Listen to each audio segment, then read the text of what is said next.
बुद्धि का महत्व। एक बुद्धिमान राजा था। उसका काफी बड़ा साम्राज्य था। उसके राज में प्रजा हर तरह से खुशहाल थी। राजा को अपने उत्तराधिकारी की तलाश थी। उसके 3 बेटे थे। राजा इस पुरानी परंपरा को नहीं निभाना चाहता था कि सबसे बड़े बेटे को ही गद्दी पर बिठाया जाए। वह सबसे बुद्धिमान और काबिल बेटे को सत्ता सौंपना चाहता था। इसलिए राजा ने उत्तराधिकारी के लिए तीनों की परीक्षा लेने का फैसला किया। राजा ने तीनों बेटों को अलग अलग दिशाओं में भेजा। उसने हर बेटे को सोने का एक एक सिक्का देते हुए कहा कि वे इसे ऐसे चीज खरीदें जो पुराने महल को भर दे। पहले बेटे ने सोचा कि पिता तो सतिया चुके हैं, इस थोड़े से पैसे से इस महल को किस चीज से कैसे भरा जा सकता है।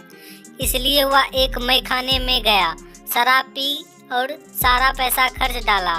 राजा के दूसरे बेटे ने इससे भी आगे सोचा। वह इस नतीजे पर पहुंचा कि शहर में सबसे सस्ता तो कूड़ा कचरा ही है। इसलिए उसने महल को कचरे से भर दिया।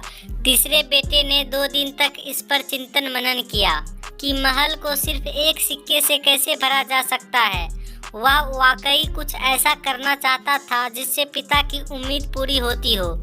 उसने मोमबत्तियों और लोबान की बत्तियां खरीदी और फिर पूरे महल को रोशनी और सुगंध से भर दिया।